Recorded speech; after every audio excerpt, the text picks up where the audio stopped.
Salut, c'est Alice. Alors aujourd'hui, j'avais envie de vous parler donc de Northgard, qui est un jeu dont j'ai fait 2 parties récemment, qui a très bonne presse, que plein de gens ont aimé, qui touche un public assez large, qui est tiré d'un jeu vidéo. Et moi, j'ai vraiment pas aimé en fait. J'ai pas passé un mauvais moment, mais voilà, moi ça me plaît pas. Donc je vais un peu expliquer pourquoi moi ça me plaît pas et à quel type de public ça peut s'adresser, donc qui est pas moi. En très bref, je vais quand même un peu présenter le jeu avant. Donc Northgard, c'est un jeu globalement où on va avoir du contrôle de territoire avec des vikings qui se placent sur la carte. Donc les territoires, c'est les trucs qui sont entourés par des traits. On va aller se placer dessus, donc de base on est sur un territoire, on va pouvoir se déplacer, on va pouvoir recruter, on va pouvoir explorer pour agrandir le terrain et marquer des points en fermant des territoires. On va pouvoir donc se taper, en fait quand on se déplace quelque part où il y a des gens, on se tape, il n'y a toujours qu'une seule personne à un endroit. Et à la fin, on va récolter, donc grâce aux bâtiments et aux ressources qu'il y a sur les différents endroits. Quand on est sur des territoires fermés, on fait des points. Quand on est sur des ressources, on fait des ressources. Ça, c'est un peu pour la structure du jeu et ça va être card driven. En fait, il y a une espèce de deck building où on a au début un deck de 7 cartes, on en pioche 4. Et à son tour, on va jouer une de nos cartes pour faire l'action qui est marquée dessus. Donc il y a quand même des cartes qui permettent de choisir parmi les 4 actions de base. Et petit à petit, en fait, quand on passe, on va choisir une carte parmi celles disponibles pour le tour, qu'on va récupérer, qui va être une nouvelle carte à mettre sur son deck, qui va nous donner les meilleures actions au fur et à mesure de la partie. Le deck, on le mélange quand même, il y a un peu des pouvoirs de pioche, donc il y a un petit côté deck building, mais vraiment, en fait, le fait de qu'est-ce que je peux faire avec mes 4 cartes, éventuellement plus si je repioche, c'est un peu le cœur de ce qui va se passer dans notre manche. Donc ça se joue en 7 manches, moins si quelqu'un fait une victoire instantanée avant. Voilà, c'est un jeu qui... Donc, il y a le jeu de base. Dans le jeu de base, il y a le module créature, donc qui rajoute des créatures sur le terrain qui vont avoir divers effets notifs dans les territoires sur lesquels elles se trouvent. Et là, on a joué donc avec la version Kickstarter, donc avec une extension qui a des leaders pour chacune des factions. Donc chacun a une faction qui, qui va un peu déterminer ses pouvoirs. Donc on a tous un peu une capacité un peu spéciale et des améliorations différentes un peu possibles en fonction des runes qu'on récupère sur le plateau qui sont assez rares. Alors globalement, qu'est-ce qui fait que j'ai pas aimé? Donc c'est vraiment un jeu où plus on va avoir de bonhommes sur le plateau, plus on va jouer, plus on va avoir de possibilités de jeu, plus ça va être intéressant. Et en fait, quand il y a un combat, on lance un dé chacun en face à face et ça donne combien de pertes on a. Donc avec une chance sur 3 on en a 0, avec une chance sur 3 on en a une, avec une chance sur 3 on en a 2. Perdre un combat c'est pas trop grave, on se déplace ailleurs. Perdre des bonhommes ça peut être chiant. Parce que du coup après on a moins de bonhommes. Donc on peut recruter, mais recruter on est assez limité parce que c'est nos actions par tour. Donc on peut en faire un, 2 par tour. On peut avoir mis un bâtiment pour recruter un bonhomme de plus quand on recrute. Mais on va pas pouvoir recruter 6 bonhommes par tour. Globalement, ça va pas être possible. Par contre, se prendre 6 pertes par tour, c'est tout à fait possible. S'il y a un ou deux combats qui se passent mal, après, quand on est faible, parce que du coup, si on s'est fait taper dessus, qu'on a un peu fui, qu'on n'a pas pu fuir quelque part de trop planqué, qu'on a essayé de surdévelopper et de pas totalement s'étouffer à rien faire, et qu'on est sur un territoire avec un ou deux bonhommes, c'est vraiment tentant d'aller lui latter la gueule. Donc, du coup, il y a un peu ce côté où plus tu perds au combat. Et ce qui est chiant, c'est que quand tu commences à perdre et à avoir moins de bonhommes, tu perds la partie, ok, mais surtout tu t'emmerdes pendant tes tours parce que t'as des tours qui sont beaucoup moins riches où tu peux faire beaucoup moins de choses. En plus, à côté de ça, si jamais tu te fais chasser des territoires donc, qui sont prolifiques et il n'y a pas des ressources partout, potentiellement t'as quasiment plus de récolte. Quand t'as plus de récolte, tu te prends des troubles parce que t'arrives pas à nourrir tes bonhommes, donc ça dépend du nombre de bonhommes que t'as. Si tu fais assez massacrer, c'est bon, t'as plus besoin de nourrir. Et qui du coup te ralentissent dans les cartes et te empêchent de te développer. Donc je trouve qu'il y a vraiment un effet plus tu perds qui est très très prononcé dans le jeu. Ça s'est passé sur ma première partie, ma deuxième partie, ça s'est passé pour moi. Donc moi, dans les deux cas, j'ai fait un peu des conneries et mon début de partie sur cette deuxième partie était moins catastrophique, mais il y a eu un joueur qui s'est fait quasiment tuer dès le début. On a joué à 3 dans les deux cas, ce qui est pas la bonne config. Je pense qu'à plus, l'équilibre des forces doit peut-être être un peu plus fun, mais moi, ça me fait juste pas envie. Voilà, je sais que ce sera pas fondamentalement différent comme expérience. Et donc on m'avait dit oui mais faut pas jouer sans module créature. Donc là on a joué avec le module créature. Et en fait je le trouve limite pire. Parce que donc ces créatures vont empêcher de récolter ou vont empêcher de faire des actions. Et nous il s'est passé quelque chose, donc encore une fois c'est à cause des mises en place, des trucs comme ça, peut-être qu'on n'a pas bien joué à la mise en place de la première tuile. Mais cette erreur de début de partie qui flingue totalement l'expérience de jeu pour le reste de la partie, même si on peut barboter, faire 2-3 trucs... Voilà, donc il y a un joueur qui s'est retrouvé avec un loup qui est arrivé à côté de chez lui, qui a bougé vers chez lui, qui lui a empêché de récolter sur son territoire où il devait récolter le plus.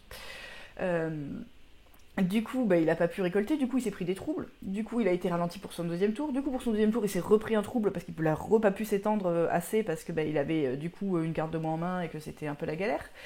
Et il y a eu une autre créature qui a popé à côté aussi, et du coup on avait nos deux territoires côte à côte où les créatures s'échangeaient d'un territoire à l'autre pendant que le troisième se développait comme il voulait. Donc ces créatures on peut les taper. Alors ça, faut que je relise la règle parce que je me demande quand même si on n'a pas fait une erreur de règle, mais ça demande un déplacement, donc ça demande une action qu'on peut pas utiliser pour faire autre chose. Pour aller le taper, on risque des pertes, on n'est pas sûr de gagner, et si on gagne, on fait 1, 2, 3 points, c'est pas énorme, il n'y a pas vraiment d'avantage à aller combattre ces monstres, donc c'est cher et ça plombe bien. Donc ouais, s'il y en a un qui s'en sort mieux que les autres par rapport à ça, et comme quand on explore, on pioche une tuile au pif et que peut-être il y a une créature, peut-être il n'y a pas, voilà. Donc moi, il y a eu tout ce côté où on tire beaucoup de trucs au hasard qui font des fois tirer une balle dans le pied, qui se passe... Enfin, on a du contrôle quand même sur un peu ce qu'on joue, tout ça, mais dès que les choses commencent à mal se passer, ça encourage à ce que ça se passe encore plus mal. Le combat au dé, moi j'aime pas, il y a quand même une grosse variance sur le dé, ça a tendance à me saouler un petit peu, alors que j'adore des jeux où il y a un peu de dé, mais un peu de mitigation là. Vraiment, quand t'as perdu, derrière t'es plus mal. Y a rien, y a aucun mécanisme de compensation, à part le fait de nourrir un peu moins ses gus. Mais de toute façon, avec 3 gus de plus, t'as un territoire de plus, t'as une pomme de plus, ça se passe mieux quoi. Donc ouais, ça me plaît pas trop. Ce que je pense qui existe dans le jeu et qui quand même peut plaire, c'est que bah, déjà c'est vachement joli. C'est un jeu qui est vachement beau. Euh, et c'est un jeu qui est assez thématique. On est dans l'action, tout ça. Il y a un côté un peu épique, il y a un côté je râle, ha ha ha, je me fous de toi, voilà, t'es dans la merde. Voilà, quand on aime jouer un peu à ce genre de truc à la parlante, je pense que c'est sympa. Nous, on a un joueur sur la dernière partie qui, je pense, aime bien le jeu, celui qui nous a roulé dessus. C'est clairement, ça lui faisait plutôt marrer de nous rouler dessus, mais aussi, il aime bien ce côté un peu potentiel. Alors, non, je dirais pas qu'il aime bien le côté injuste, mais je pense qu'il y a des gens qui peuvent aimer ce côté un peu, il se passe des choses. Et côté épique, côté il se passe des choses, côté on voit sur le plateau une domination, ça peut être sympa. Je pense que peut-être enfin ouais non, enfin j'ai pas envie non plus. Je pense qu'à deux cet effet-là est un peu moins pénible parce que limite on pourrait abandonner la partie au milieu si juste on perd parce que bah, vraiment moi c'est ce qui s'est passé dans ma première partie sur la fin et là à l'autre joueur au début qu'il y a des tours où on regarde les autres jouer et on n'a pas grand-chose à faire. Donc au début les tours sont un peu plus rapides mais quand même. Et je trouve ça un petit peu long pour un jeu de ce type-là. Alors, ça dépend à quel point les joueurs rament, mais ma première partie, elle a mis quasiment 2 heures alors qu'on avait fini en tour 5. C'était vraiment long, les joueurs étaient pas rapides. Là, la deuxième partie était plus fluide, ça allait plus vite. Mais ouais, moi c'est pas du tout un jeu qui m'enthousiasme. Il y a quand même des choix hein. Quand on construit, on a le choix parmi les différents bâtiments qui vont avoir différents impacts sur ce qui va se passer, tout ça. Il y a des cartes qui sont plus ou moins fourbes. Les cartes fourbes, on les voit toutes passer avant, donc on sait qu'il y a potentiellement tel pouvoir d'attaque à tel ou tel endroit. On cible un peu qui on veut, donc et on sait pas si les gens les ont en main toujours. Des fois on sait un peu parce qu'on sait quand même la carte précédente.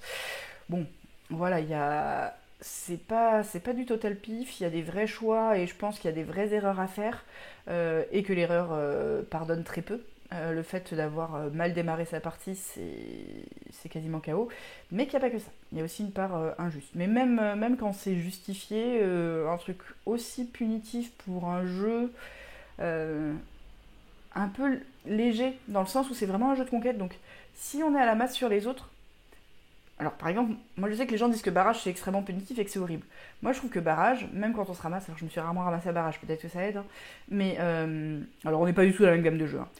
Mais on essaye toujours de faire du mieux possible chez soi pour développer son moteur. Là il n'y a pas tellement ce côté. Il n'y a pas un côté, on essaye de faire du mieux qu'on peut sur le développement, on peut essayer de construire un ou deux bâtiments, mais si on est plus faible, on va se remaraver la gueule derrière et il y a un côté un peu fataliste. Alors peut-être que je joue trop fataliste parce que c'est moins mon style de jeu, mais voilà. Du coup, bah, je pense qu'il faut savoir.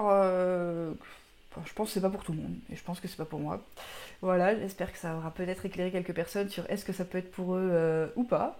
Euh, j'ai vu des gens, même avec des goûts relativement similaires aux miens, qui aiment bien, hein, donc c'est pas un avis absolu.